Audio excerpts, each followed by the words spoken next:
La primera vez que volví a ver a mi nieto, lo encontré viviendo debajo del viaducto. Y no lo reconocí hasta que escuché el llanto de la niña. Llovía con rabia, de esa lluvia que no cae, sino que cae con coraje. Los limpiaparabrisas del coche apenas alcanzaban a despejarme una rendija de mundo. Habíamos pasado la glorieta de Insurgentes cuando vi, entre cartones y bolsas negras, una silueta encorvada cubriendo algo con una chamarra. «Ahí, pare», le dije al chofer. «Doña Teresa, no es lugar seguro», respondió él, mirando por el retrovisor. «Le dije que pare». Abrí la puerta antes de que el coche se detuviera por completo. El aire olía a diésel, a grasa vieja, a lluvia atrapada. Me empapé en 2 pasos. El muchacho levantó la cabeza, con los ojos asustados, y por un segundo creí estar viendo un reflejo del pasado. La mandíbula, la forma del mentón. Era Ernesto, mi marido, cuando joven. Pero no, era Diego, el hijo de Ricardo, mi nieto, y estaba acurrucando a una bebé envuelta en una cobija empapada. «¿Diego?», pregunté con la voz temblorosa. Él dio un paso atrás, apretando más a la niña. «No sé quién es usted, señora».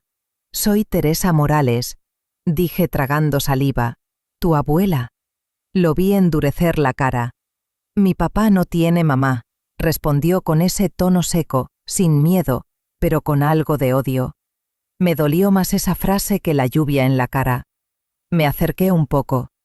«¿Cómo se llama la niña?» Silencio.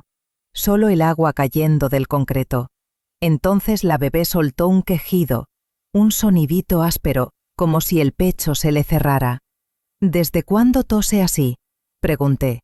«Desde ayer, o antier, no sé», murmuró él nervioso. «No ha comido bien. No tengo». No lo dejé terminar. Le quité la cobija con cuidado. La piel de la niña ardía y sus labios se estaban poniendo azulados. El tiempo se me fue de las manos. «¡Al coche, ahora!», grité sin pensar. «Vamos, Diego, no hay tiempo». Él me miró como si no entendiera, como si no creyera que hablaba en serio. Entonces la bebé soltó un gemido y su respiración se cortó por un instante. El llanto de Sofía se apagó por un segundo demasiado largo, y en ese silencio, juro que sentí cómo el mundo se detenía conmigo. El sonido volvió de golpe, como cuando prendes la radio y agarras señal. La bebé soltó un quejido, apenas un hilito de aire, y le di unos golpecitos suaves en la espalda mientras la acercaba a mi pecho para calentarla. «Se llama Sofía», dijo Diego por fin con la voz quebrada. «Sofía», repetí, como si al decir su nombre pudiera amarrarla a este mundo.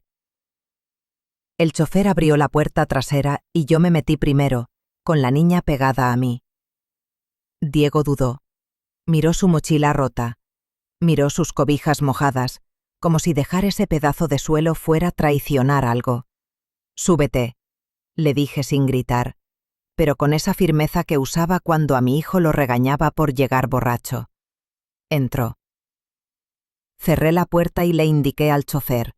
«Juárez, el hotel de siempre. Y rápido». El tráfico olía a desesperación mojada. Había charcos que parecían espejos sucios. Yo le ofrecí a Sofía mi dedo envuelto en la orilla seca de mi suéter para que apretara algo. Le temblaba todo el cuerpecito. «Respira, mi amor, respira», le susurré a una niña que no me conocía, y sin embargo sentí que sí. Diego la miraba con una mezcla de miedo y vergüenza. «No me querían dar consulta porque no traía INE», murmuró. «¿En dónde?» «En una farmacia por allá, y en una clínica. Me dijeron que volviera mañana».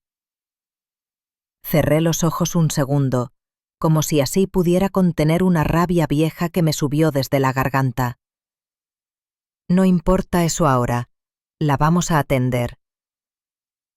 En la Juárez, el portero del hotel me abrió en cuanto me vio.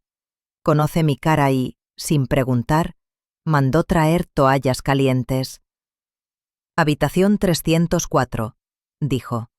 Ya llamé a su doctora, doña Teresa. Asentí. Subimos en elevador. El espejo nos devolvió una imagen triste. Yo hecha un trapo. Diego empapado. Sofía convertida en un pajarito frío. En el cuarto puse a Sofía sobre la cama, encendí la calefacción y la envolví en las toallas. Diego se quedó de pie, sin saber qué hacer con las manos. «Siéntate», le dije. Él se sentó en la orilla, rígido, como si me tuviera miedo a mí también. «¿Hace cuánto no comes?» «Estoy bien. No te pregunté eso». Hizo una mueca, encogió los hombros. Toqué el timbre. «Tráiganme caldo de pollo, arroz blanco, tortillas y un agua de limón sin hielo. Y un sándwich de jamón, por favor. Rápido». El botones asintió y salió sin disimular la sorpresa de ver a un bebé en ese estado. La doctora llegó antes que la comida. Pequeña, de chamarra impermeable, pelo recogido, manos seguras. «¿Qué tenemos?» «Fiebre alta, tos con tiraje, labios azulados hace unos minutos». Puso su estetoscopio en el pecho de Sofía y la escuché cambiar de respiración. La suya, más lenta, como si bajara el volumen del cuarto. «Tiene broncoespasmo y probable infección. No me gusta el color. Vamos a nebulizar de inmediato. Antibiótico, antipirético. Y la voy a vigilar 2 horas aquí. Si no me responde, la llevamos directo al hospital». Asentí. Diego tragó saliva. «¿Le va a doler?» «No, va a respirar un poco mejor». La doctora armó el nebulizador como si lo hubiera hecho 1000 veces en cuartos de hotel. Ese sonido, un zumbido manso, un vapor que parecía más esperanza que medicina. Puse la mascarilla en la carita de Sofía. Al principio se quejó, luego fue cediendo. Sus ojos, grandes, húmedos, me miraron un momento. Sentí un jalón en el pecho, como si algo adentro se hubiera estado oxidando y de pronto quisiera volver a caminar. La comida llegó y el cuarto se llenó del olor tibio del caldo. «Come», le dije a Diego, y le pasé el plato sin adornos. Tenía las manos temblorosas. «No tengo cómo pagar esto. Cállate y come». No me reconocí en ese tono. ¿O sí? Era el tono que usaba Ernesto cuando había que tomar decisiones y no disculpas. Por un segundo vi su cuello, su camisa blanca manchada de cemento, la sonrisa que me dejaba en la puerta cuando salía temprano a obra. Parpadeé fuerte. Aquí y ahora. Sofía empezó a respirar mejor. No bien, pero mejor. Menos lucha en cada inhalación. Le puse el termómetro. 38.8. «¿Cuántos meses tiene?», preguntó la doctora, anotando. 6, dijo Diego. «Cumplió 6 hace 3 días. No pude...». Se le quebró la voz y se quedó mirando sus dedos. «No pasa nada», dije casi en susurro. «Estás aquí». La doctora me miró de reojo, como preguntando sin palabras quiénes éramos. No respondí. «No hoy». «Le voy a dejar el antibiótico y un plan cada 4 horas. Nada de leche fría, nada de intemperie. La fiebre debe bajar poco a poco. Si vomita varias veces o deja de orinar, me llaman». Me entregó una receta y una bolsita con las primeras dosis. «Y una cosa más, no puede dormir en la calle». «No lo hará», respondí tan firme que me sorprendí a mí misma. Apagué un poco la luz, dejé solo la lámpara de la mesa. Sofía dormía con la boca abierta. El vapor, ya sin mascarilla, le rozaba las pestañas. Diego masticaba lento, mudo, y yo le acomodé una cobija seca en los hombros. «¿Dónde estaba tu papá?», pregunté en voz baja, no como acusación, más bien como quien quiere completar un rompecabezas. Tardó en contestar. Dijo que iba por trabajo. Luego ya no volvió. Cuando le dije de Sofía, me bloqueó. Nos quedamos en casa de una amiga unos días, pero no quiso más. Bajó la cabeza. «No quería venir contigo. Me daba pena». Vergüenza, dices. Eso. Sonrió sin alegría. Pero Sofía ya no podía verla así. El silencio se acomodó un rato entre nosotros. Afuera, la lluvia se había vuelto una cortina amable. Yo respiré hondo. «Te vas a quedar conmigo unos días», dije al fin. «Mañana nos vamos a Tepoztlán. Ahí hay aire, hay sol, y Sofía va a mejorar. Y tú vas a dormir». Diego me miró como si le hablara de una leyenda. «No quiero que me humille, señora». «Yo no humillo». Pongo reglas. Se le escapó una risa chiquita, cortita, como si le sorprendiera que yo supiera la diferencia. La doctora revisó otra vez a Sofía. Pulso mejor, saturando mejor. Bien. Guardó el estetoscopio. «Les dejo el nebulizador por la noche. Regreso en la mañana». Se acercó a mí y bajito, para que Diego no oyera, dijo: «Está delgada, y él también. Que no falte un suero oral por si se despierta». Cuando cerró la puerta, el cuarto se quedó con nuestro propio latido. Diego terminó el caldo, dejó la cuchara y por fin se permitió mirar a Sofía con los hombros menos tensos. «Gracias», dijo, como si le costara decirlo. «Gracias por venir». Yo también lo miré y no supe responder. Me mordí el labio. A veces las gracias se contestan con silencio. Me senté a un lado de la cuna improvisada y me quedé ahí, contándole suspiros a esa niña que respiraba mejor, sí, pero todavía luchaba. Toqué el teléfono para avisar a casa que prepararan todo en Tepoztlán: cuarto, cobijas, una cuna, té de manzanilla, pañales. El portero me contestó con un «En eso estamos, doña Teresa». Colgué. A medianoche, Sofía se movió inquieta. La fiebre empezaba a rondar otra vez, como gato que conoce el camino. Le pasé la mano por la frente y sentí el calor subir de nuevo. Le di la siguiente dosis como indicó la doctora. Acomodé la mascarilla un rato más. Diego ya no podía fingir fuerza. Se le cerraban los ojos sentado, vencido por el cansancio, pero no se atrevía a recostarse. Me acerqué a la ventana. La Juárez lucía vacía, charcos como lunares, y en el vidrio, muy tenue, mi reflejo. Una mujer que hace años se creyó fuerte por controlar todo y a todos, y ahora temblaba por la respiración de un bebé. «No te vayas, Sofía», pensé sin decirlo. «No te vayas».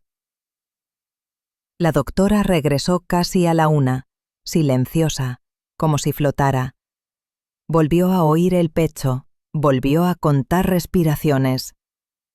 «Responde, pero sigue justa», dijo. «Hay que cruzar la madrugada. Si al amanecer no baja, nos la llevamos». Respiré. «¿A qué hospital?» «Al Ángeles del Pedregal. Ya avisé que quizá lleguemos».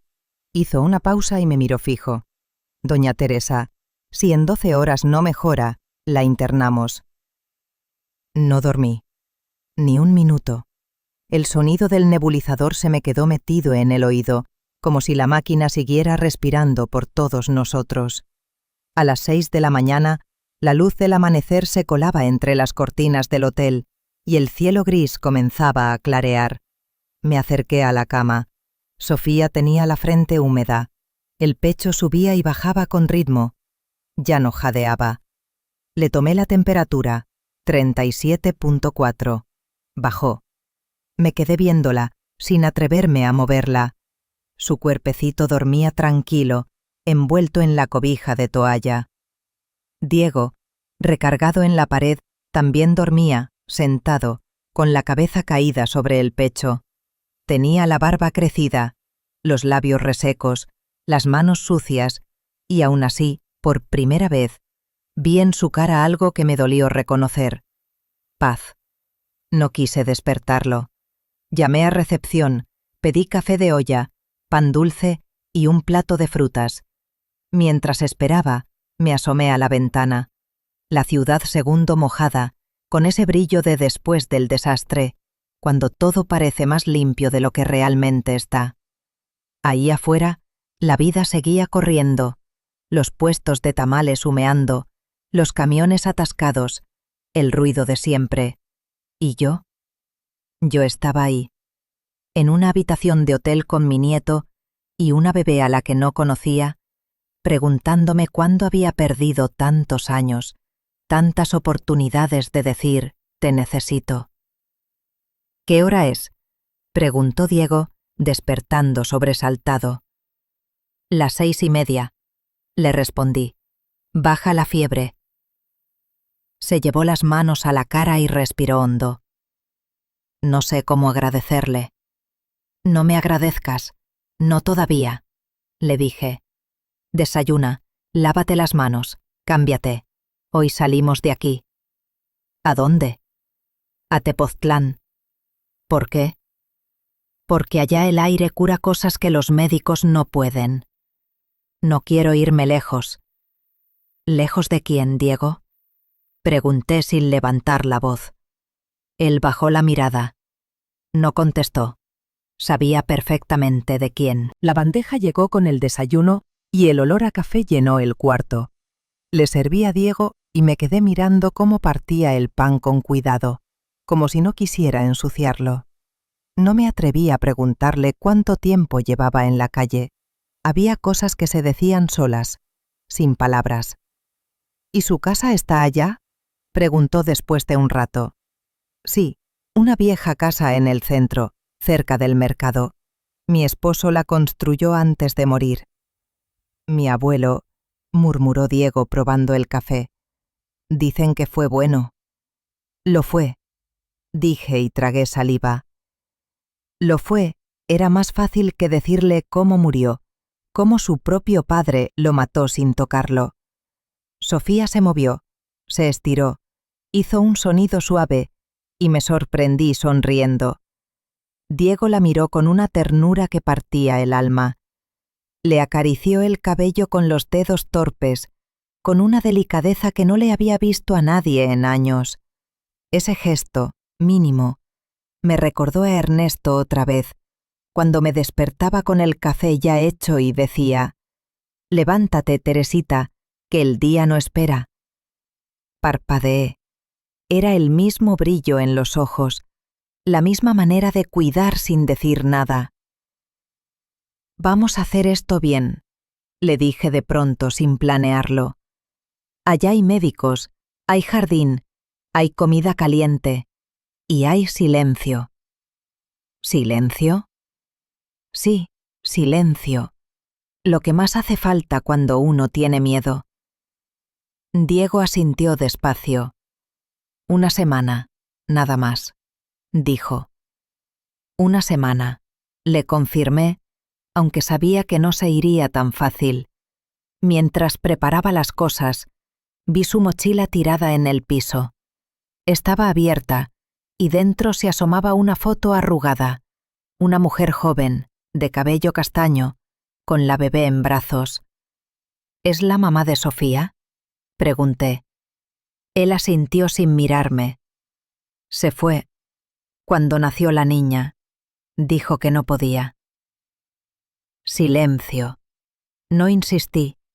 Cada quien carga sus muertos como puede. Antes de salir, bajé a pagar la cuenta. El recepcionista me entregó una carpeta que había dejado la doctora. Receta, indicaciones, dosis, su número personal. «Dijo que la niña va mejor», comentó el amable, «que solo necesita aire limpio y descanso». Asentí. Eso tendrá. Subimos al coche. El cielo, todavía nublado, se abría de a poco. Sofía dormía en el asiento, atada con cuidado en el rebozo que improvisamos como cinturón. El chofer encendió el motor, y mientras avanzábamos por Reforma, me quedé viendo los árboles goteando sobre el pavimento, las estatuas brillando con la lluvia vieja. Pensé en Ernesto. Pensé en Ricardo. Pensé en todas las veces que uno cree estar salvando a alguien, cuando en realidad está pidiendo que lo salven a uno. Diego miraba por la ventana, con el rostro tenso. «¿Por qué me ayudó?», preguntó, casi sin voz, porque no sé hacer otra cosa. ¿Y si me parezco a mi papá? Lo miré. Entonces tendrás que parecerte más a ti. El resto del camino lo hicimos en silencio. Solo el rumor del motor y el arrullo de Sofía, que por fin respiraba sin esfuerzo. A medio camino, cuando ya habíamos dejado atrás la ciudad, Diego sacó su celular viejo del bolsillo. La pantalla se encendió con un brillo azul, y en medio del polvo y las grietas del cristal, apareció un mensaje nuevo.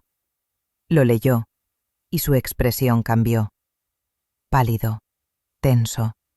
Me quedé quieta sin decir nada. ¿Quién es?, pregunté. Tardó unos segundos en contestar. No sé, murmuró, pero su voz tembló. Alzó el teléfono para que lo viera. En la pantalla solo decía: «Tu papá necesita verte». La carretera seguía recta, pero sentí que algo oscuro acababa de ponerse en medio de nosotros, y por primera vez en años tuve miedo de llegar a casa. El aire cambió antes de que el coche se detuviera. Allá, entre montañas cubiertas de nubes bajas, el olor era distinto: a tierra mojada, a bugambilia, a pan recién hecho. Tepoztlán amanecía lento, envuelto en ese silencio que no es vacío, sino respiro. Cuando bajamos del coche, Sofía abrió los ojos por primera vez en todo el camino. Sus pupilas eran oscuras, enormes, vivas. Yo respiré hondo. Habíamos llegado. Mi casa está en la parte alta del pueblo, a 2 calles del mercado, donde el sonido de los gallos se mezcla con las campanas y el olor a comal. No es grande, pero tiene alma. La construyó Ernesto con sus propias manos hace casi 30 años, cuando aún creíamos que la vida iba a durarnos más. Muros gruesos, patio central con fuente, cocina amplia y una bugambilia que ha crecido como si quisiera abrazar el techo.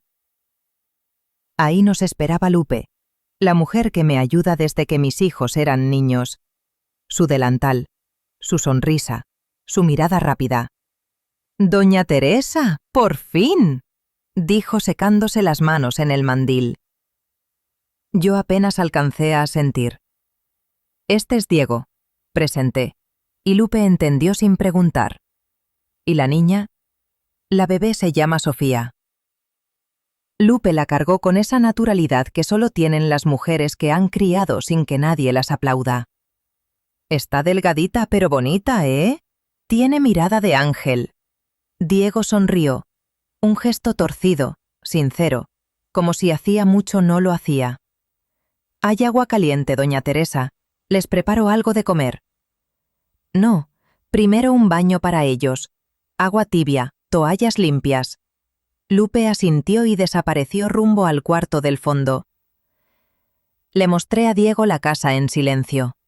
El corredor, las macetas, las fotos enmarcadas.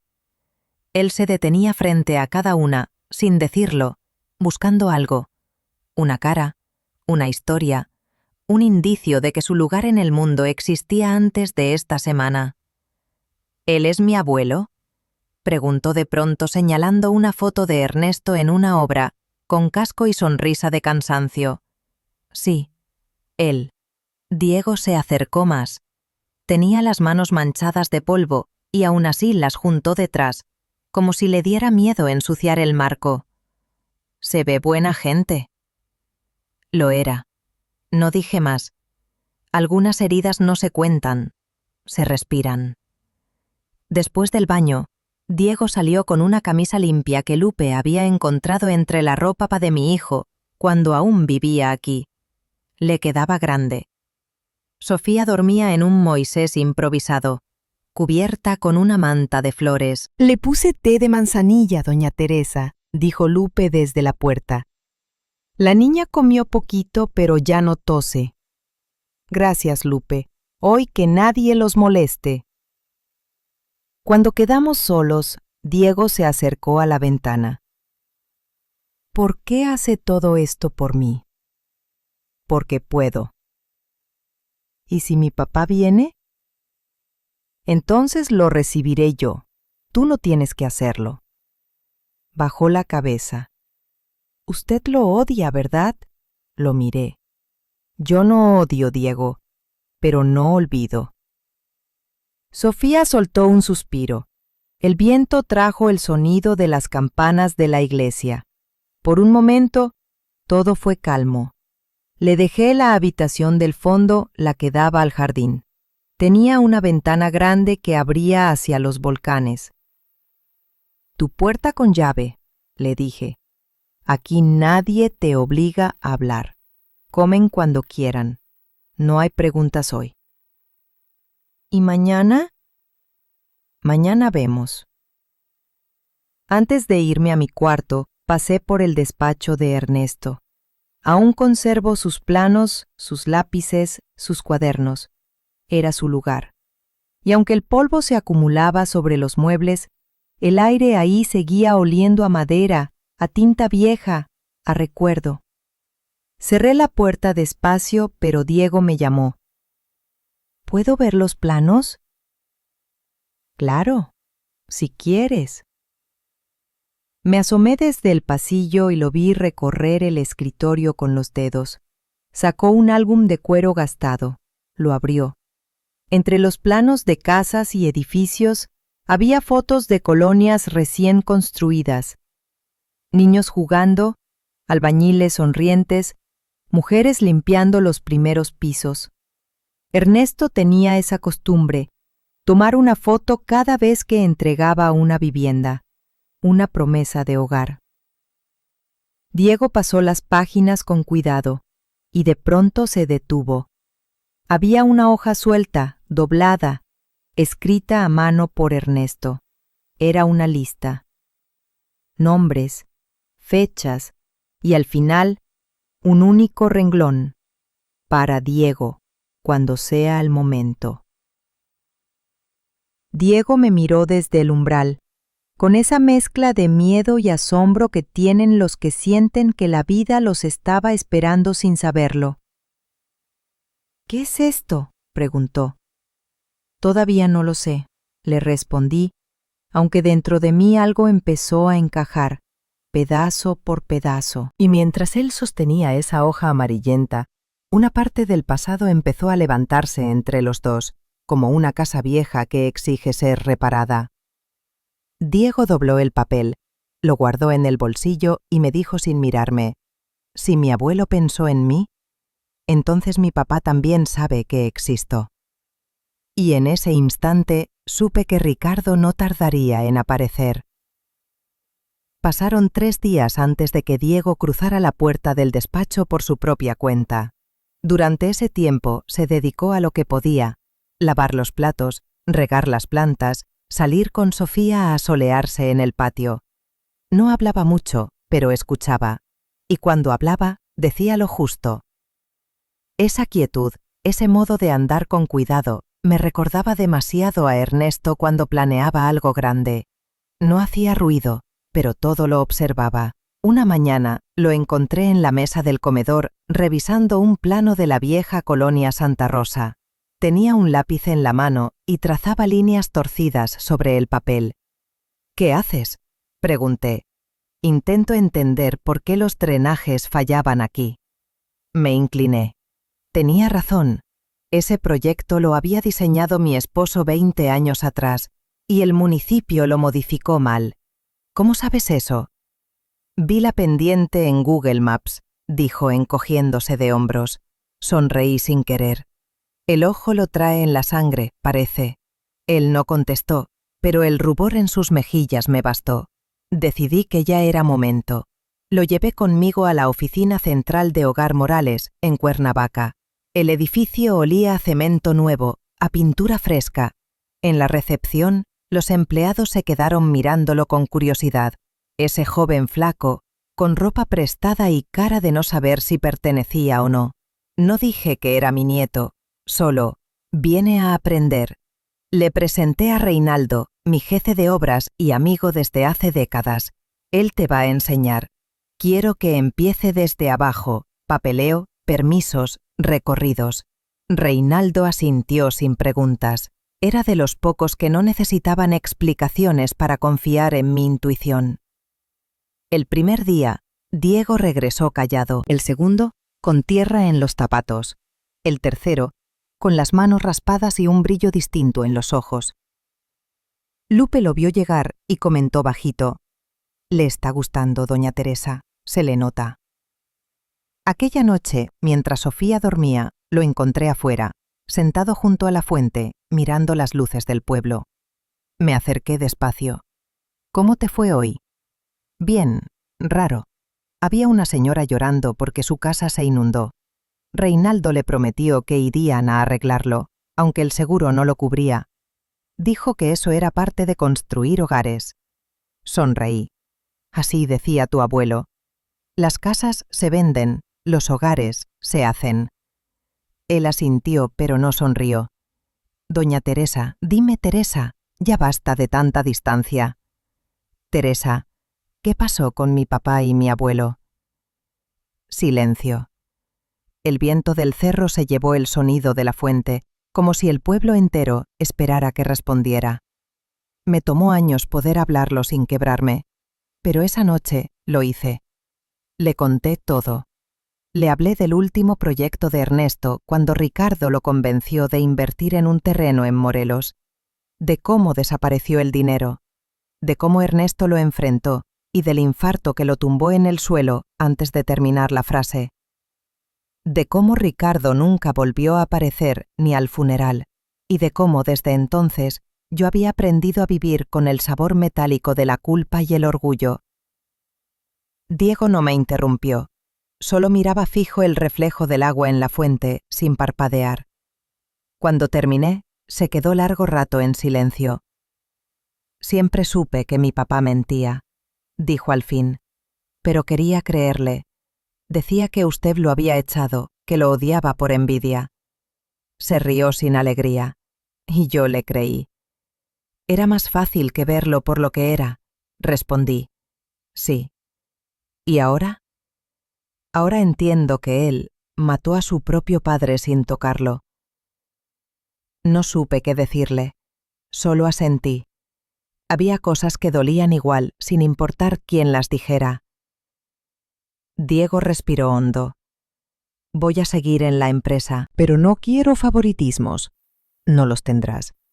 Y nadie debe saber quién soy. Así será». Esa noche supe que algo se había encendido en él. Algo nuevo. No era rabia, era propósito. Al día siguiente se presentó puntual con casco y botas. Reinaldo me llamó al mediodía.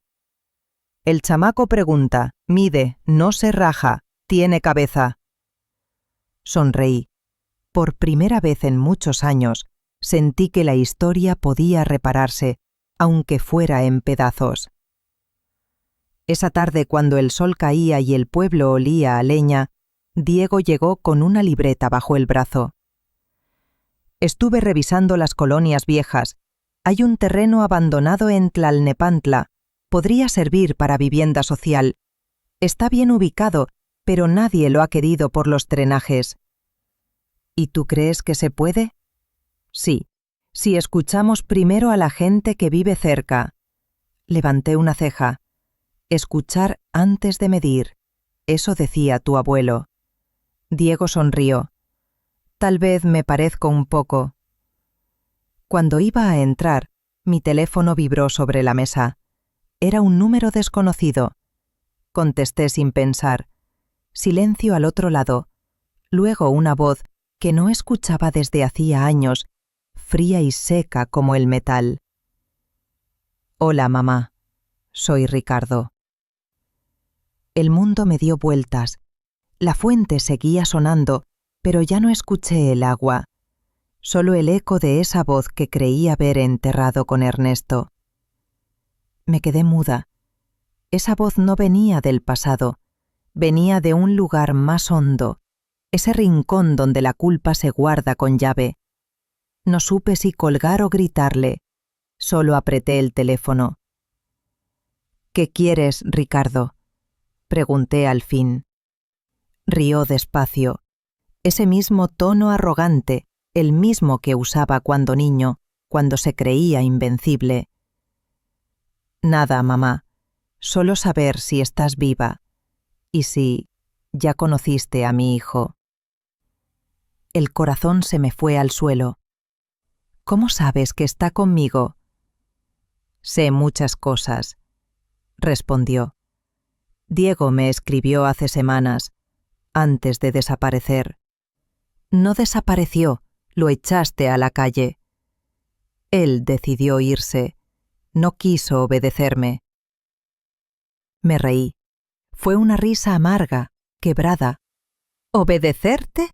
¿En qué siglo vives? No me hables así, mamá. Tú me dejaste sin marido, Ricardo. No te debo respeto. Silencio, largo, pesado. Quiero verlo, dijo al fin. Quiero ver a mi hijo. No va a pasar. Entonces voy a buscarlo yo. No puedes esconderlo para siempre. La línea se cortó. El teléfono se me resbaló de la mano. Sentí un frío que no venía del aire, sino de adentro. Ricardo no hablaba para pedir perdón. Hablaba como quien planea una guerra. Esa noche no dormí. Me quedé sentada frente a la ventana, mirando el volcán iluminado por la luna. No era miedo lo que sentía. Era algo más antiguo, más triste. La certeza de que el pasado no muere, solo cambia de nombre. A la mañana siguiente preparé café. Diego bajó con Sofía en brazos. Su rostro había cambiado, se le notaba cansancio, pero también un fuego nuevo en la mirada. Teresa, dijo ya sin formalidades. Estuve pensando, quiero seguir en la empresa, pero necesito entender quién soy antes de seguir fingiendo que todo está bien. ¿Quién crees que eres? El hijo de un ladrón, el nieto de un hombre bueno y un tipo que no quiere repetir la historia. Asentí. Entonces vas bien. Le serví café, sin azúcar. Mientras tomaba el primer sorbo, le conté la llamada. No quería mentirle. Su cara se endureció. ¿Qué dijo? Que quiere verte. No, lo sé.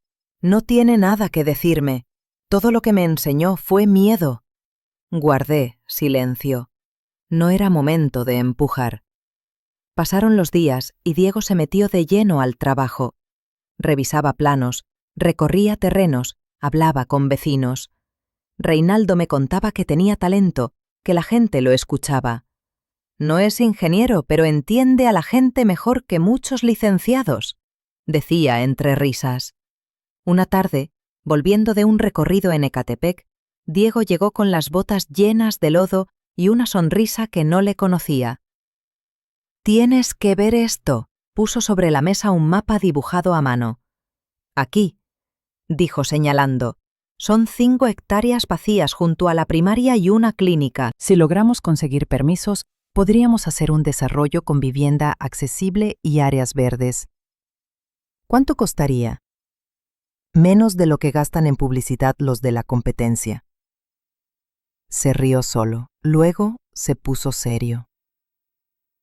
No se trata solo de casas. La gente necesita un lugar donde vivir sin miedo. Levanté la mirada, sin miedo. Esa frase me golpeó.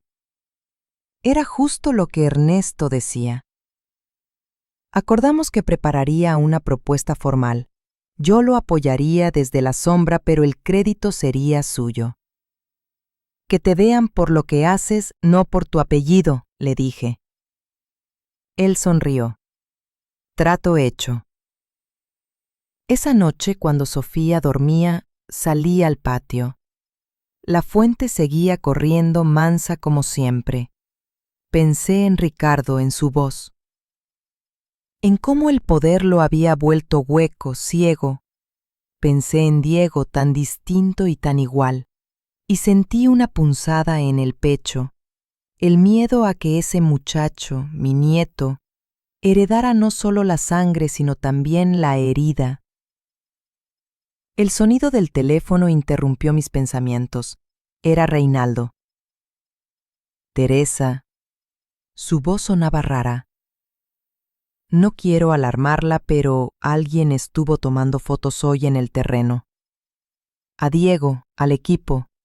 No parecían prensa. ¿Quién? No sé.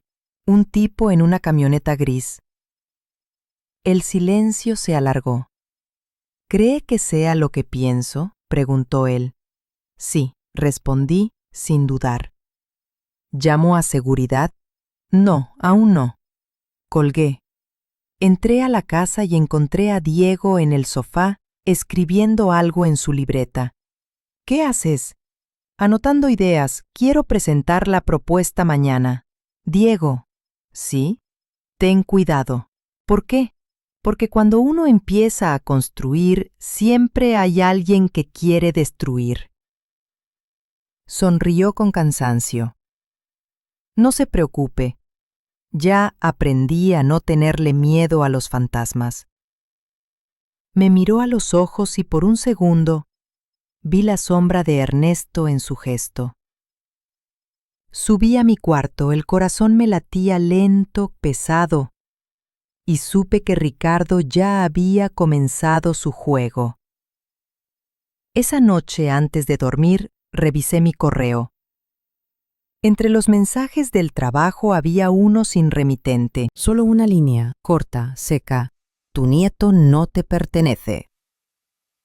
El correo no tenía firma ni dirección, solo esa frase. Tu nieto no te pertenece. No dormí. Me quedé viendo la pantalla como si las letras fueran a moverse, como si fueran a darme una pista. Pero no. El miedo tiene ese olor, a silencio quemado. A las 7 de la mañana, Diego ya estaba listo para irse. Sofía jugaba con una cucharita de metal en el suelo, golpeándola contra las losetas como si marcara el ritmo de un reloj invisible. Voy a presentar el proyecto, me dijo. Quiero hacerlo bien. Hazlo despacio, le respondí. Escucha más de lo que hablas. Él asintió y se fue. Me quedé sola con Sofía. La casa, que hasta hace unos días era puro eco, empezaba a sonar otra vez a hogar. El vapor del café, el agua corriendo, los pájaros picoteando los charcos del patio. Pero esa paz tenía grietas. Cada vez que sonaba el celular, mi cuerpo se tensaba. A media mañana, Reinaldo me llamó. «Teresa, el chavo se está luciendo», dijo con un tono entre orgullo y sorpresa. No quiso presentar en sala de juntas. Entonces, se llevó a todos los ingenieros al terreno. Dijo que el proyecto no se entiende desde el escritorio. Sonreí. Su abuelo estaría feliz. Eso pensé, dijo él. Pero también había un tipo tomando fotos otra vez. El estómago se me cerró. ¿Lo viste bien? No, se fue rápido. Revisa los accesos y no le digas nada a Diego todavía. Hecho. Colgué, pero ya era tarde. La tranquilidad se me había escapado de las manos. Esa tarde, Diego volvió empapado de sudor y polvo, con la gorra chueca y una sonrisa que le borraba el cansancio. Nos fue bien, dijo apenas entró. Los ingenieros firmaron el apoyo. ¿Y Reinaldo? Feliz. Dijo que tengo madera para esto. Lo miré de arriba a abajo. Tierra en las botas, planos arrugados, los ojos brillando. Era Ernesto, hasta en la forma de colgar la chamarra. Preparé café y lo dejé hablar. Conocí a los vecinos, contó. Les pregunté qué necesitaban. Nadie pidió más metros ni más lujos. Solo querían que los niños tuvieran sombra donde jugar y que las calles no se inundaran. Sonreí. Por eso tu abuelo decía, antes de medir un terreno, escucha el ruido de los zapatos.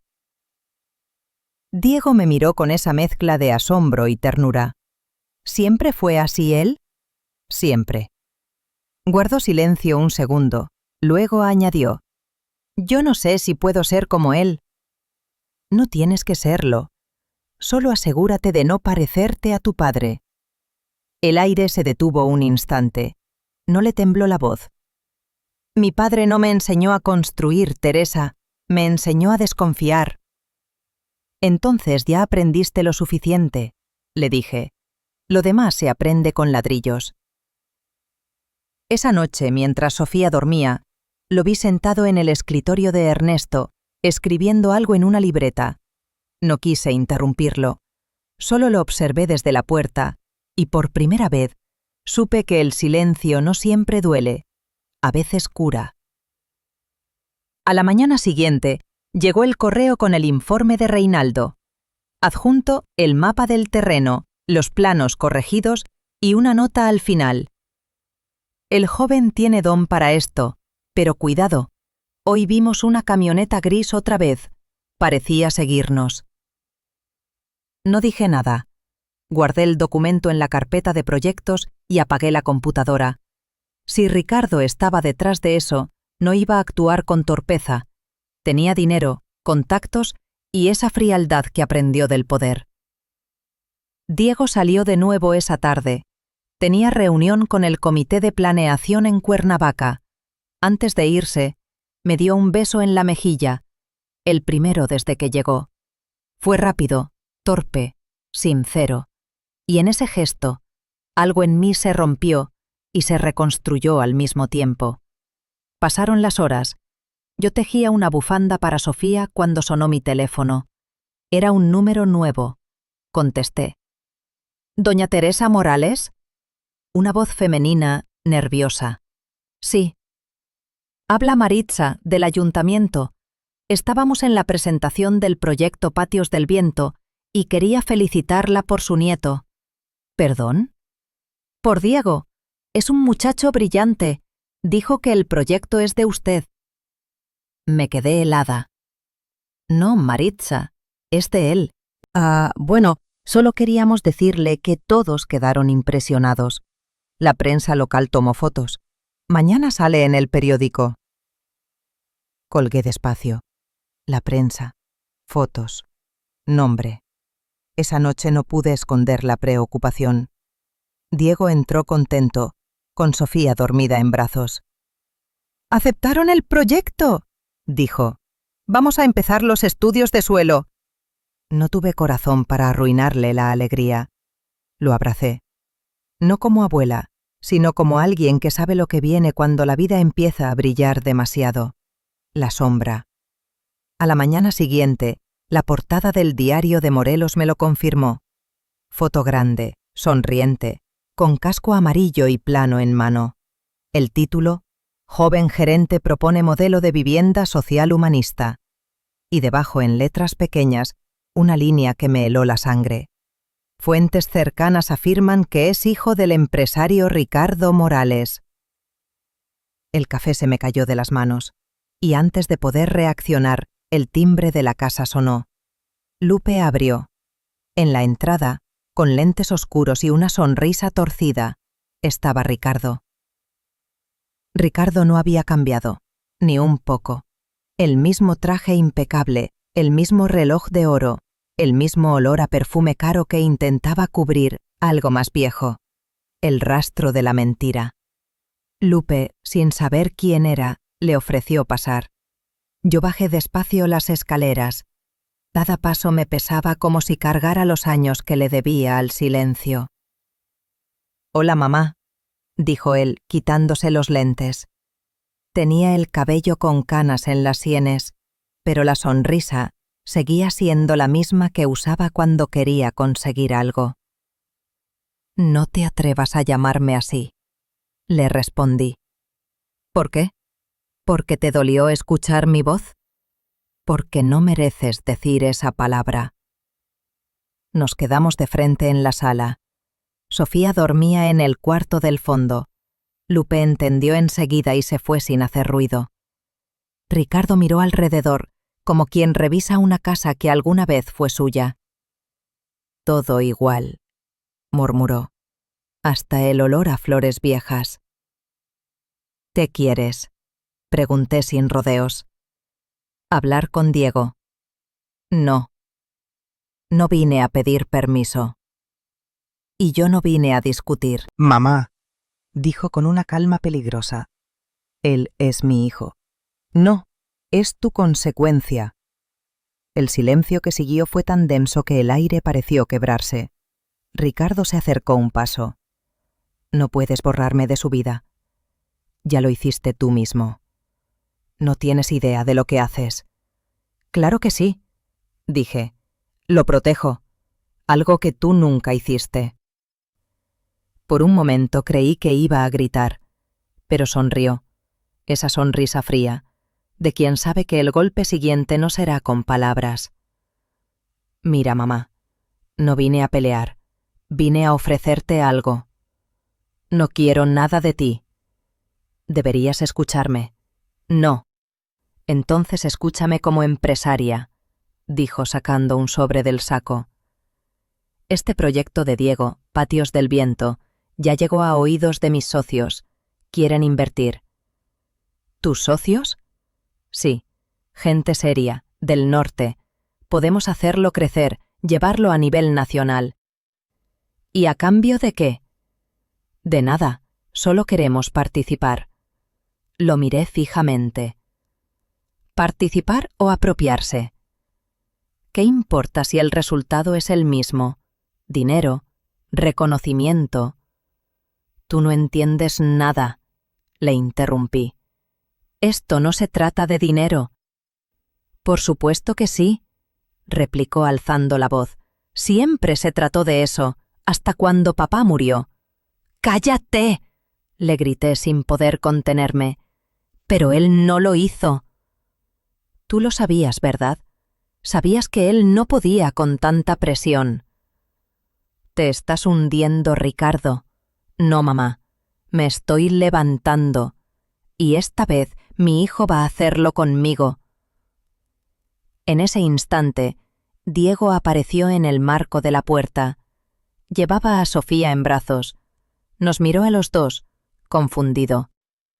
¿Qué pasa?, preguntó. Yo traté de hablar, pero no pude. Ricardo fue más rápido. Hijo, vine a verte. Diego se quedó helado. No me llames así. Soy tu padre, Diego.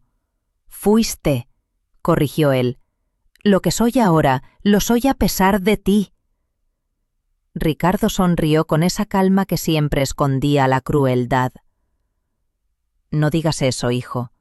No sabes lo que haces. Sí sé, dijo Diego sin apartar la mirada. Sé que no quiero repetir tu historia. Sofía comenzó a llorar. El sonido fue como una grieta. Ricardo bajó la vista hacia la niña, y por un momento su rostro se suavizó. Está grande, murmuró. No te acerques, le advertí. Él levantó las manos. Tranquila, solo quiero ayudar. No, dijo Diego, no vengas con tus promesas. Podríamos trabajar juntos, insistió Ricardo. Tienes talento, hijo, y contactos no te faltarían si aceptas mi apoyo. No necesito tu dinero. Pero sí mi apellido. Diego se rió. Fue una risa corta, seca. Mi hija no lleva tu sangre, lleva tu historia, y eso ya es suficiente castigo. Ricardo lo miró, dolido en su orgullo. Vas a arrepentirte. Quizá, dijo Diego, pero no hoy. Se fue sin mirar atrás. La puerta se cerró y el aire volvió a su lugar. Diego se quedó un momento quieto, respirando hondo. Luego dejó a Sofía en la cuna y me miró. ¿Por qué le dijiste dónde estamos? No lo hice. Él nos encontró. Entonces no tardará en volver. Lo sé. Esa noche el pueblo entero parecía escuchar. Los perros ladraban a lo lejos, las luces temblaban. Diego no pudo dormir. Yo tampoco. Al día siguiente, en la oficina, la tensión se podía oler. Un reportero esperaba afuera, con cámara en mano. Queremos hablar con el joven Morales, decían. Nadie les dijo nada, pero ya no había marcha atrás. Al mediodía, en la junta de consejo, los inversionistas aplaudieron el trabajo de Diego. Yo lo observé desde el fondo, tan joven, tan firme, tan decidido. Cuando terminó su presentación, todos se levantaron a felicitarlo.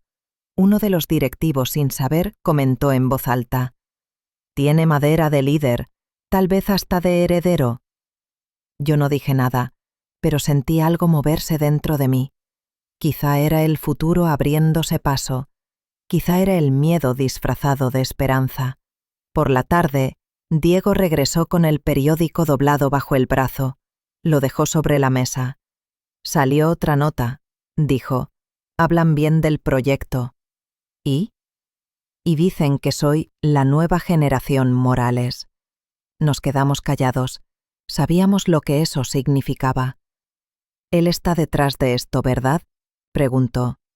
Asentí. Va a buscar meterse por todos lados, pero no lo vamos a dejar. Diego suspiró. No quiero que esto se vuelva una guerra. A veces no se elige, hijo, dije bajito. A veces la guerra llega aunque uno solo quiera paz. Esa noche, cuando el sol se ocultó detrás del cerro, me llegó un mensaje de Reinaldo.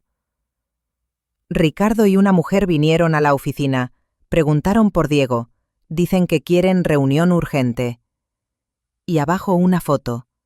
Ricardo y Brenda, su vieja socia, y la mujer que había abandonado a Diego cuando nació Sofía. Miré la pantalla y sentí cómo me regresaban todos los años de dolor de golpe. Brenda sonreía en la foto de la mano de Ricardo, y supe que esa vez no venían por perdón, venían por poder. El lunes amaneció con ese silencio espeso que antecede a las tormentas. Ni los pájaros se atrevían a cantar. Yo sabía que algo iba a pasar, y no me equivoqué. A las 9 de la mañana, el guardia de recepción llamó desde la torre en Reforma. «Doña Teresa, hay 2 personas que insisten en subir. Dicen que tienen cita». «¿Nombres?», pregunté, aunque ya lo sabía.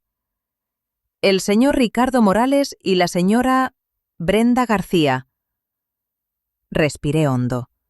«No los deje subir, voy para allá». No avisé a Diego. No quería que lo enfrentara con rabia. Quería enfrentarlos yo, con el tipo de fuerza que se gana cuando uno ya lo perdió todo, y aún así sigue de pie. El tráfico de la ciudad era un río de bocinas y humo. Miraba por la ventana mientras mi chofer maniobraba entre taxis y camiones. Pasamos por la glorieta donde, hacía años, Ricardo aprendió a manejar. Recordé su risa de adolescente, su mano levantada saludando a su padre desde el coche nuevo. Y luego recordé a Ernesto en el suelo, con la camisa abierta y la mirada vacía. La memoria tiene el don cruel de aparecer cuando uno menos la necesita. Cuando llegué, ya me esperaban en el lobby. Ricardo de traje oscuro, Brenda con vestido blanco y gafas negras, como si viniera a un funeral. No el mío, pensé, pero casi. «Mamá», dijo Ricardo fingiendo calma. «Señora Morales», corrigió Brenda con esa voz engolada que siempre odié. «No vine a discutir», respondí. «Digan lo que tengan que decir». Brenda se adelantó con sonrisa de anuncio. «Queremos proponer un acuerdo». «¿Acuerdo?», repetí. «Sí, invertiremos en el proyecto de Diego a cambio de representación legal y porcentaje de participación». Me reí. Fue una risa seca, de las que raspan la garganta. «No». «Teresa, escucha», intervino Ricardo. «No tiene sentido seguir peleando. Somos familia». «La familia no se compra con acciones». «No lo veas así», dijo Brenda tocándome el brazo. La aparté. «No me toques». Ricardo respiró hondo. «No quiero pleitos». «Los empezaste tú hace mucho». «Diego no entiende el negocio», insistió. «Lo van a devorar si no lo protegemos». «No necesita tu protección. Es mi hijo», gritó de pronto. «Y yo soy su abuela», respondí con voz firme. «Pero sobre todo, soy la dueña de esta empresa, y mientras yo viva, ninguno de los 2 pondrá un pie en ella». Brenda me miró con esa frialdad que se gana solo con el desprecio. «Eres una vieja terca». Y tú, una cobarde. Cuida tus palabras, Teresa. Cuida tú tus mentiras. Ricardo intentó interponerse, pero lo detuve con la mirada. No vuelvas aquí. Si lo haces, tendrás una orden de restricción encima. Me di la vuelta, pero antes de que llegara al elevador, Ricardo dijo algo que me detuvo. Entonces veremos a Diego afuera, donde no te alcance tu guardia. No respondí, pero el corazón me martillaba. Sabía que lo decía en serio. Salí del edificio con el rostro helado. En el coche, llamé a Reinaldo. Refuerza seguridad en todas las obras. Nadie entra sin acreditación. ¿Pasó algo? Ricardo pasó. Colgué. Miré por la ventana el reflejo de mi cara en el vidrio, la piel marcada, los ojos cansados, pero la mirada viva. Ya no era la Teresa que se rompió junto al cuerpo de Ernesto. Ahora era otra. Una que sabía que la fuerza no siempre está en gritar, sino en no temblar cuando el enemigo vuelve. Esa noche, Diego llegó tarde, sin saber nada. Lo esperé en la sala. «Tu padre vino», le dije apenas entró. Se detuvo en seco. «¿Qué quería?» «Meterse en el proyecto». «¿Y usted?» «Lo mandé al infierno». Diego soltó una risa incrédula. «A veces olvido de quién heredé el carácter». «De los dos, tal vez», le respondí, medio en serio. Se sentó frente a mí con las manos cruzadas. «¿Va a intentar algo?» «Lo sé». «Entonces déjeme ayudarla». «No, Diego, no conviertas esto en pelea». «Ya lo es», dijo él, «solo que ahora no pienso huir». Sus palabras me dolieron y me sanaron al mismo tiempo. No había miedo en su voz, solo certeza. A medianoche, un mensaje vibró en mi teléfono. Número desconocido otra vez. «Mañana conferencia de prensa. Hablaremos del nuevo Morales». Mi corazón se encogió. «No», murmuré. Llamé a Reinaldo. «¿Dónde está Diego?» «En su cuarto, creo». «Dile que no salga mañana sin mí». «¿Por qué?» «Porque Ricardo está abajo con periodistas y dice que quiere presentarlo como el hijo perdido». Bajé las escaleras corriendo, pero ya era tarde. Por la ventana vi los flashes de las cámaras iluminando la entrada del edificio.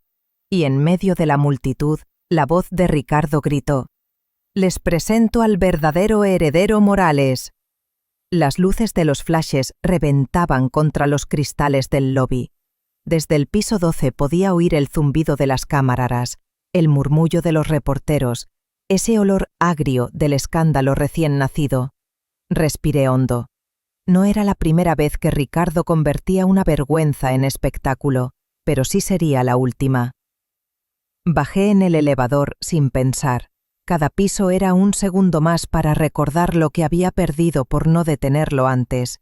A Ernesto, a la paz, a mi hijo menor convertido en fantasma. Pero ya no iba a perder a Diego, no esta vez. Cuando se abrieron las puertas, lo vi. Ricardo, traje gris, sonrisa de mármol. A su lado, Brenda con un gesto ensayado de arrepentimiento, y al frente, un semicírculo de micrófonos. «Gracias por venir», decía Ricardo. «Hoy es un día importante para nuestra familia y para el futuro de la empresa Morales. Mi hijo Diego regresa a casa y juntos impulsaremos el proyecto Patios del Viento para llevarlo a todo México». Las cámaras se encendieron. La prensa aplaudió como si fueran testigos de una reconciliación. Pero no. Era una emboscada. Y el único que no lo sabía era Diego. Él estaba allí, detrás de las puertas de seguridad, sin entender del todo qué pasaba. Un guardia me detuvo cuando intenté acercarme. «No puede pasar, señora», dijo. Lo empujé con la mirada. «¿Sabe con quién está hablando?» El hombre tragó saliva y me dejó pasar. «Ricardo», dije, fuerte, para que todos escucharan. El murmullo cesó. Él giró, sorprendido, pero sonrió en cuanto me vio. «Mamá», dijo con voz dulce, «justo hablábamos de ti». «Eso espero», respondí. porque aquí se acaba tu farsa. Me acerqué al podio y tomé el micrófono. Los flashes se multiplicaron. Buenos días, soy Teresa Morales, fundadora de Hogar Morales y presidenta del Consejo. Agradezco su presencia, pero quiero aclarar algo antes de que esto se convierta en otro circo. Diego no necesita padrinos. No regresa a ninguna casa porque nunca salió de la suya. Y el proyecto Patios del Viento no es una herencia. Es trabajo, es mérito y es visión. El silencio fue absoluto. Ricardo intentó hablar, pero levanté la mano. Tú ya tuviste tu turno, le dije, y lo perdiste hace 20 años, el día que confundiste el dinero con amor. Alguien en el público aplaudió, luego otro, y otro, hasta que el aplauso se volvió un rugido. Ricardo sonreía, pero sus ojos lo traicionaban. No puedes quitarme lo que es mío, susurró cuando me acerqué. Ya lo hice, le respondí sin mirarlo. Dejé el micrófono en su sitio y me giré hacia Diego, que observaba todo con los brazos tensos, sin saber si correr o quedarse. Me acerqué y le hablé bajo, solo para él. Sigue con lo tuyo, no te detengas por nadie, ¿me oyes? Él asintió. No quiero que usted se meta en esto. Demasiado tarde. Ya soy parte. En ese instante, Brenda avanzó hacia nosotros fingiendo calma. Teresa, por favor, esto no tiene por qué ser así. Claro que sí, le dije. Siempre fue así. Ustedes dos eligieron la codicia, nosotros elegimos el trabajo. No puedes protegerlo siempre, susurró, tan cerca que sentí su perfume. No quiero protegerlo. Quiero enseñarle a no parecerse a ustedes. La prensa seguía tomando fotos. Alguien gritó una pregunta. ¿Quién quedará al frente de Hogar Morales, señora? Me detuve. La respuesta ya estaba escrita desde hacía meses. Me giré hacia el público. Hoy, oficialmente, el Consejo ha votado. El nuevo director general de Hogar Morales será Diego Morales, no por su apellido, sino por su trabajo. Hubo un silencio largo, y luego aplausos, flashes, preguntas. Ricardo palideció.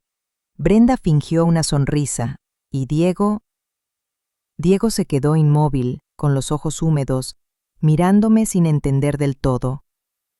Yo solo le dije, es tu turno de construir. Ricardo dio un paso hacia adelante. No terminará aquí, susurró. No, respondí. Termina contigo. Los guardias se acercaron. Reinaldo, atento, le hizo una seña.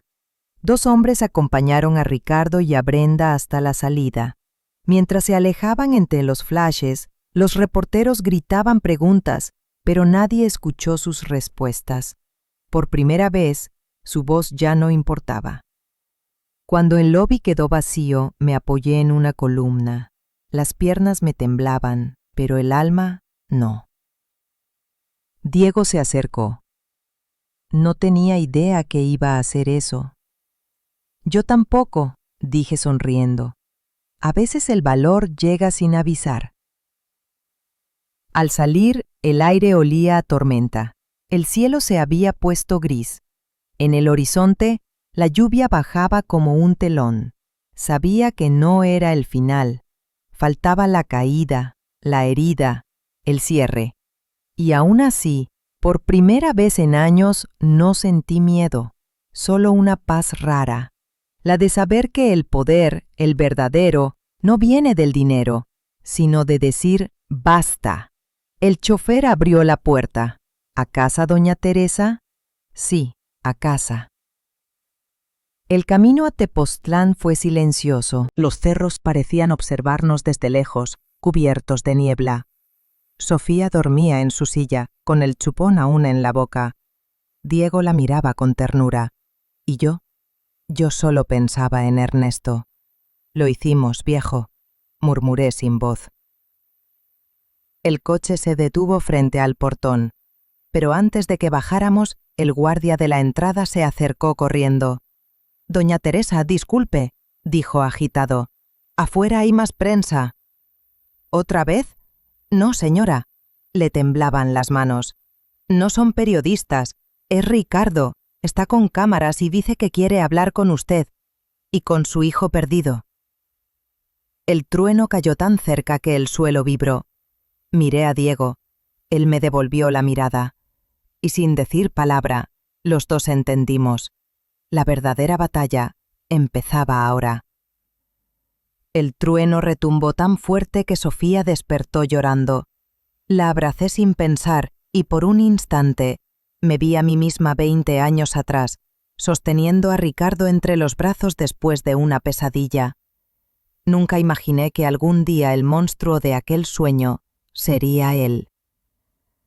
Bajamos del coche. El viento levantaba polvo. Las bugambilias parecían agitarse como si quisieran avisarnos algo.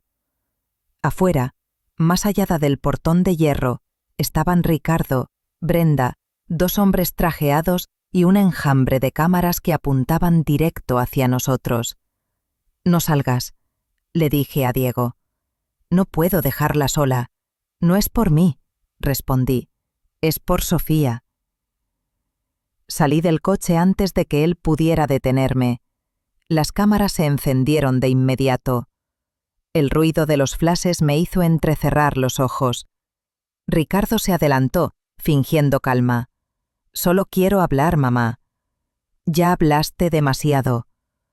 «¿Por qué haces esto?», preguntó él, levantando la voz para que los periodistas lo escucharan. «¿Por qué me robas a mi hijo?». Me quedé quieta.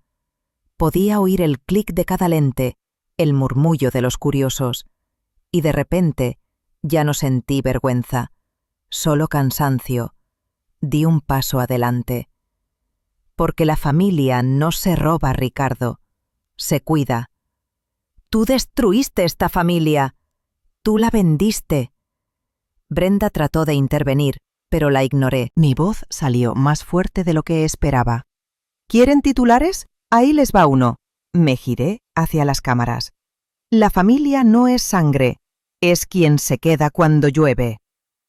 Mi voz tembló, pero no me detuve. «Diego se quedó. Ernesto se quedó. Yo me quedó, se quedó. Yo me quedé». Miré a Ricardo, directo a los ojos. «Tú te fuiste hace mucho». Los reporteros se quedaron en silencio.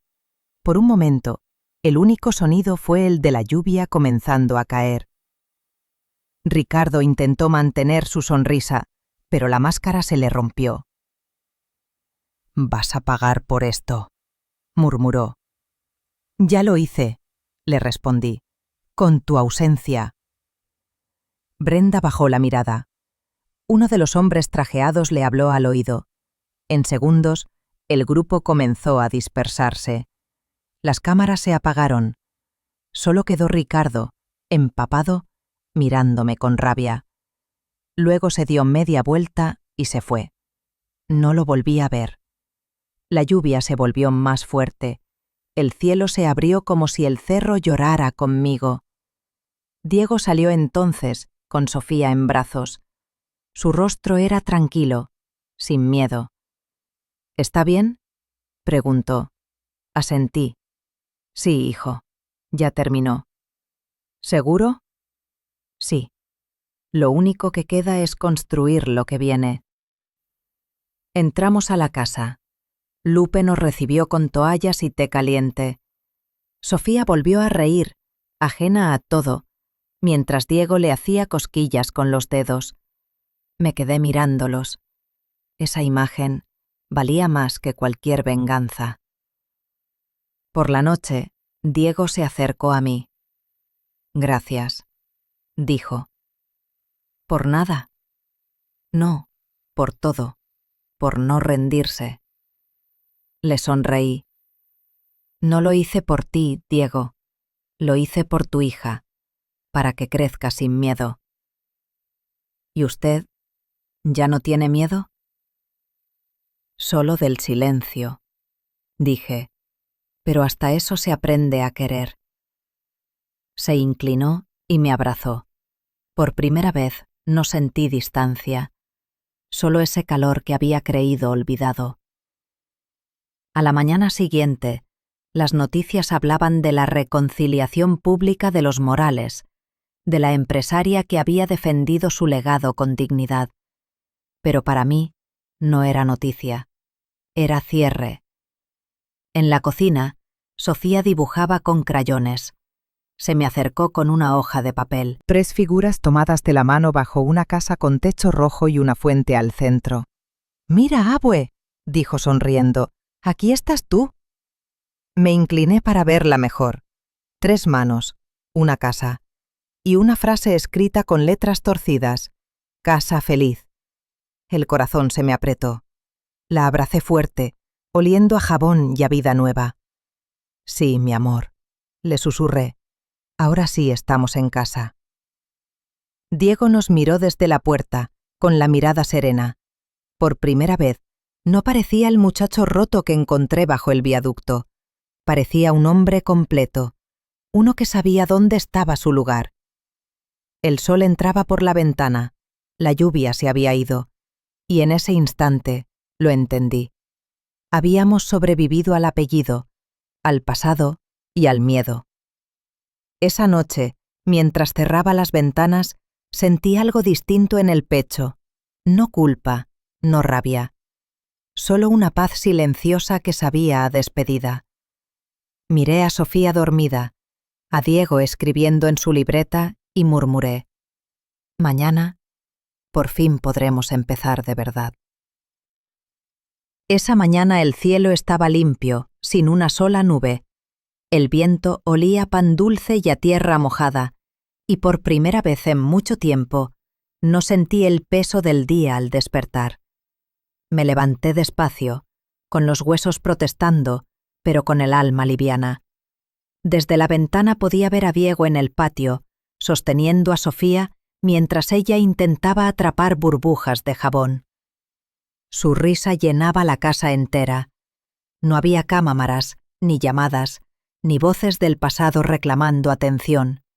Solo eso, un hombre joven, su hija, el sonido del agua en la fuente y el sol filtrándose entre las hojas del naranjo. Bajé a la cocina. Lupe ya estaba ahí, batiendo huevos con una mano y tarareando una canción de Pedro Infante. «Buenos días, doña Teresa», dijo con una sonrisa. «Hoy se ve distinta». «¿Distinta cómo?» «Como quien ya soltó algo que no le servía». Asentí. Tal vez por fin aprendí. ¿A qué? A quedarme con lo que sí me pertenece, la paz. Desayunamos los 3 en el corredor. Sofía se ensuciaba los dedos con frijoles y Diego no dejaba de reír. Cada tanto me miraba, como si quisiera asegurarse de que realmente estaba ahí, de que esto era verdad. Y lo era. Después de tantos años, por fin lo era. A media mañana llegaron unos obreros con materiales. Diego había decidido arreglar el ala vieja de la casa, donde Ernesto guardaba sus herramientas. «Quiero hacer un taller», me explicó, «para enseñar a los chavos del pueblo a construir». «¿Sin cobrar?», pregunté, medio incrédula. «Sin cobrar, pero con desayuno incluido». Reí. «Eres igual que tu abuelo». «Eso espero», dijo sonriendo. Lo vi dirigir a los hombres con calma, con seguridad. Su voz no imponía, guiaba. Y en ese tono reconocí a Ernesto. La historia, pensé, había encontrado su forma de redimirse. Por la tarde, Sofía corrió hacia mí con un ramo de flores aplastadas. «Para ti, abue». «Gracias, mi vida. ¿Dónde las cortaste?» «Del jardín». «¿Y por qué son tan poquitas?» «Porque las demás las dejamos para las abejas». Sonreí. «Tu papá te está enseñando bien». El sol empezó a bajar, tiñendo de naranja las paredes. Diego se sentó junto a mí en el patio, mientras Sofía jugaba con el agua de la fuente. «¿Sabe?», dijo mirando al horizonte, A veces pienso que todo lo que pasó tenía que pasar para llegar aquí. ¿Y vale la pena? Cada minuto, respondió. Guardó silencio unos segundos. ¿Cree que él, mi abuelo, estaría orgulloso? Lo miré. No lo creas. ¿No? Estoy segura. Nos quedamos así, escuchando el sonido del agua. El viento movía las bugambilias, las campanas sonaban a lo lejos. Y en medio de ese momento sentí algo que no había sentido en años. Paz sin culpa. Miré a Sofía. Tenía las manos metidas en la fuente, salpicando el agua con risas. Diego la tomó de las manos y la levantó al aire. Yo me levanté también, sin pensarlo, y entre los dos la hicimos volar por un segundo. La niña gritó de alegría. El agua nos mojó la cara y todos reímos. Ahí estaba todo lo que alguna vez busqué. No el perdón, no la venganza, sino el simple milagro de estar juntos. El ciclo estaba roto. El apellido ya no dolía. Solo quedaba el eco de las risas rebotando contra las paredes de una casa que por fin volvía a ser hogar. Diego me miró y dijo en voz baja: «Gracias por no rendirse». Yo le apreté la mano. «Gracias por volver». El sol se escondió detrás del cerro y el último rayo se reflejó en el agua. Sofía seguía riendo. Su risa sonaba como promesa, como comienzo. Cerré los ojos y respiré. Por primera vez en toda mi vida lo sentí claro. La sangre se hereda, pero la familia se elige. El agua salpicó y Sofía gritó de nuevo. Abrí los ojos. El patio brillaba y por un instante creí escuchar a Ernesto riendo con nosotros. En cada gota, en cada rayo, en cada respiración. Y supe que todo, al fin, estaba en su lugar.